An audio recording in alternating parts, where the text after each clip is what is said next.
Hey, Tony Gaskins here. Sometimes I look at a woman and she doesn't have any other things that we say and think that a woman has to have to be married. Like she may not have the look, she may not have the body, she may not have the fashion, she may not have any of the things that we think a woman is supposed to have. And when I say we, I mean almost all of the women who've not been married and a lot of men. And when I pay attention to that and I study people, here's what I found. She is self-aware. She knows who she is and she knows who she isn't. She's comfortable in her own skin. She's comfortable in her skin. She doesn't want a surgery. She doesn't want to change anything. She wants to be her. She wants to be happy. She wants to live life. And she's not beating herself up. Wherever the chips fall, however the chips fall, she live with it. Whatever hand she dealt, she lived with it. She's not going to Dr. Miami. She's not even getting veneers. She ain't getting Botox. She ain't getting her hair done like that. Ain't really getting her nails done like that. She living. She's comfortable and she's a good time. She's a great conversationalist. She's a vacation. She a vibe. She just chill. She almost like one of the homies, but she got a vajay. And she takes the man out of the box. He's all of the same things. He's no better than her. He's no less than her. If her body ain't where it need to be, his body is not where it need to be. If she ain't all pris and prim, he's not all dapper and debonair. She sees herself and she knows her equivalent. She knows where she at. She knows where she at. And it is just the most mind-boggling thing. And a lot of times when I talk to women who are not married, but deserve to be married, or desire, I ain't mean to say deserve, I mean desire to be married. And this ain't everybody now. You got to understand what I'm talking to you. This ain't everybody, this the majority. This ain't everybody. There are exceptions to the rule on both ends now. Because some of those women that I just described, their husband is actually a down low man, meaning he like men, and she is the cover up and she don't know it. So that's the exception to the rule. Now on this other side, majority of the women that I talk to and study and analyze, they are not self-aware. They think they are a 10, but really they are seen as a 6.5. They want something. They want a man that is better than them. So the man they want does not want them. The man that they are equivalent to, they don't believe they are, because they have an inflated sense of self. So they look at themselves the way we hear Kanye West and Donald Trump talk about themselves. That's how they look at themselves, but they smart enough not to say that. But that's how they act. That's how they move. They'll turn their nose up and look down their nose at a man who is directly 100% her equivalent. That man on the same level. They compatible in all the ways, but she wants something different. She wants a man who face is more model-esque, who has more height, who has more money, but not realizing that that man does not want her. That man that she wants a woman with a better body, or wants a woman with a bigger title, wants a woman with more connections or access or income. And so she don't realize that she's seeking this man because she's not looking for love. She's looking for position. She's looking for status. She's looking for attention. She's looking to be admired and to be envied, and for her friends and family to be jealous of her and to talk about her with envy, adoration, admiration, adulation, and she's not looking for love. And so the men she's looking at are not looking for love either. They are superficial. They're looking for something else. And that is why you see that woman who is not built like you think a woman should be built, who is wife worthy. She doesn't dress, she doesn't act, she doesn't talk like, but you think you have to be this certain type of way to be a wife, and this woman has you completely confused because you're like, how in the world is she married before me? And you have to really look at it. And you got to ask yourself, am I seeking love or am I seeking approval? Because the men who will love you, you don't like them. And the men who you want to love don't like you. And so you have to identify if you're operating from a high school girl mentality where you want to be Miss Popular and you want Mr. Popular. Are you looking to be on the homecoming court and to be homecoming king and queen, or do you want to be married? Because marriage is much more than body type, height, income, and looks. Because when it comes down to marriage in the trenches, none of those things will save your marriage. None of those things will save your marriage. You got to have somebody who is on your wavelength, on your level, in your mindset, somebody that you can buckle down with, come together with, and make it happen. That's what you got to have. That is what you got to have. So, hey, I want you to think about this and really start looking around, start evaluating. Because one of the things I've noticed a lot of school teachers. I see this with a lot of school teachers married. And school teachers, a lot of them, they sitting down a good portion of the day, or they kind of, not too active that much unless they're a PE teacher and they play with the kids. And so a lot of times school teachers, with the stress they dealing with, they don't necessarily focus a whole lot on all the aesthetics.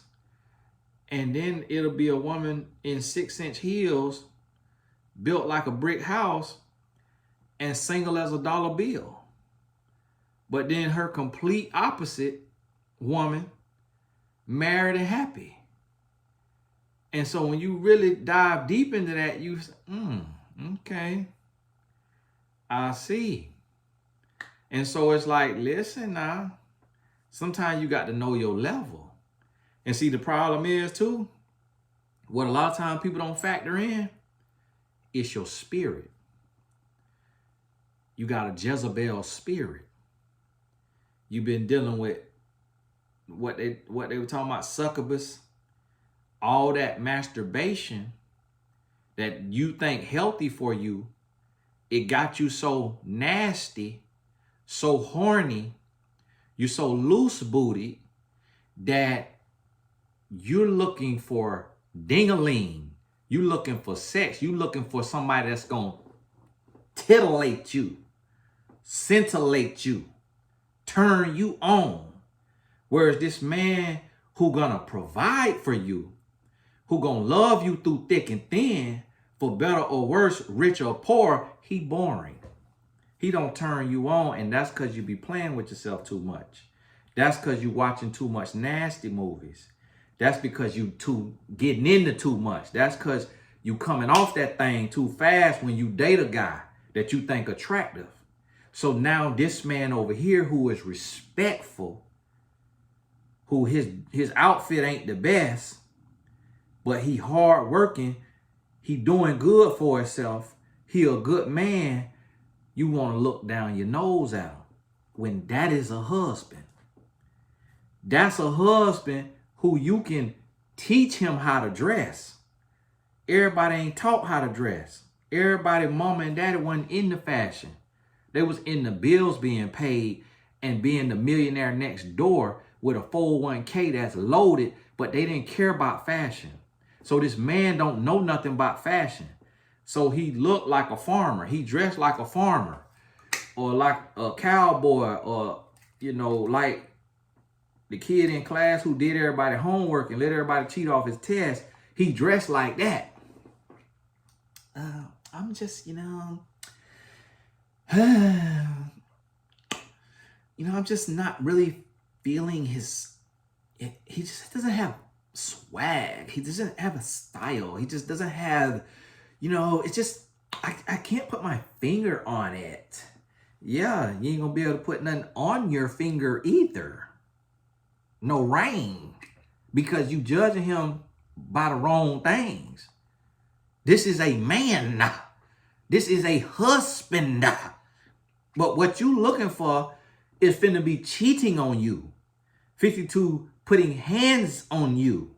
Finna be lying and deceiving and manipulating you because you looking for a husband with your clitoris and not with your iris. You see what I'm trying to tell you? You looking with your clitoris. You want somebody that send chills down your spine. That's not marriage. And then want to holler about, oh, so are you telling me to settle? Because men don't settle.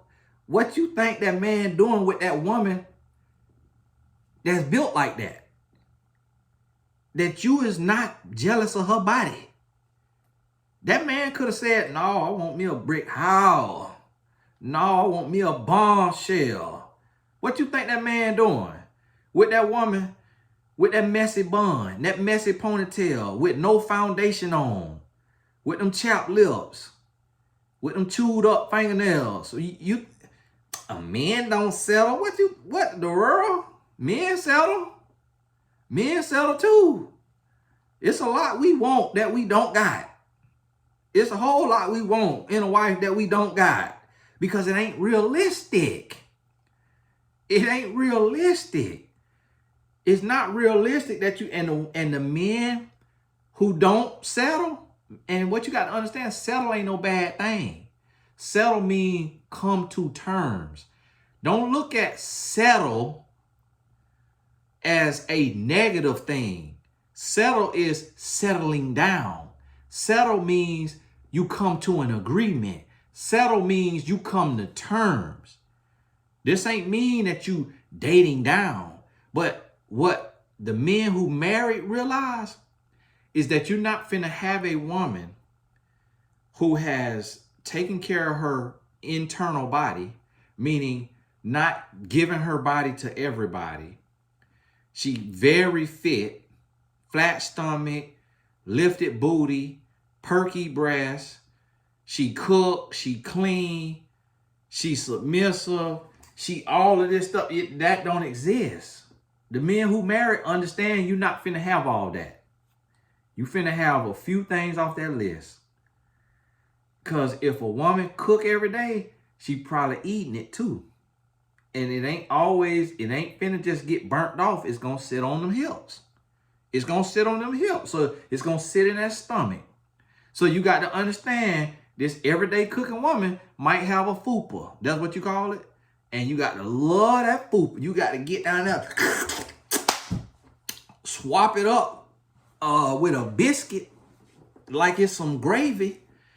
And you got to understand that.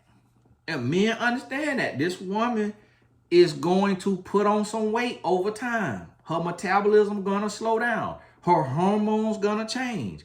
She gonna go through some things. She might have adult acne. She might go do every workout in the gym and her body just is not responding. She might have a thyroid issue. This is a human being. If she birthed your children, she probably gonna come back with some stretch marks.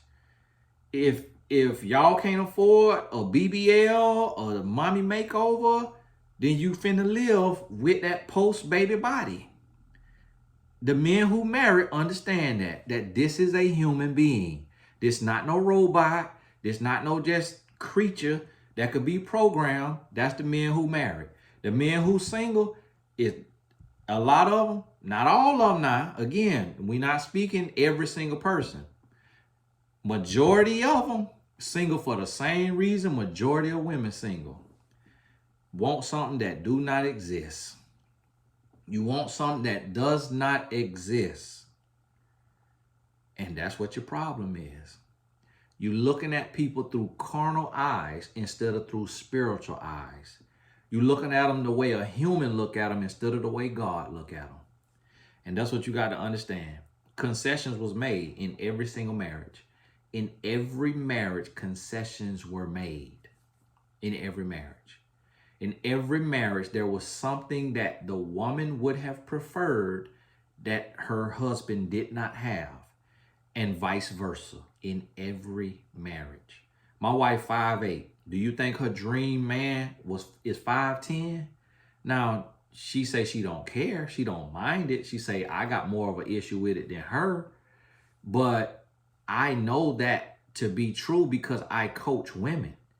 And women 5'3" talking about they want a 6 foot tall man. I just met one woman that I coached on a call who says she has no height requirement. And let me tell you the irony in that. She's 6 foot tall. She said, if the man is okay with it, I'm okay with it. Her man, 5'8". That is the first time in my life I've ever heard a tall woman say she doesn't have a height preference. She gonna win. She gonna win in life. She gonna win because she understands. So guess what? Don't you think my wife come with a biomedical science major, probably wanted a guy who speak a little more proper, probably wanted a guy that she could match with, that we could go to residency together, fellowship together, that we both could be doctors, probably want a guy that not so horny and forward in the bed so that she didn't get distracted and sidetracked and get pregnant before she graduate college.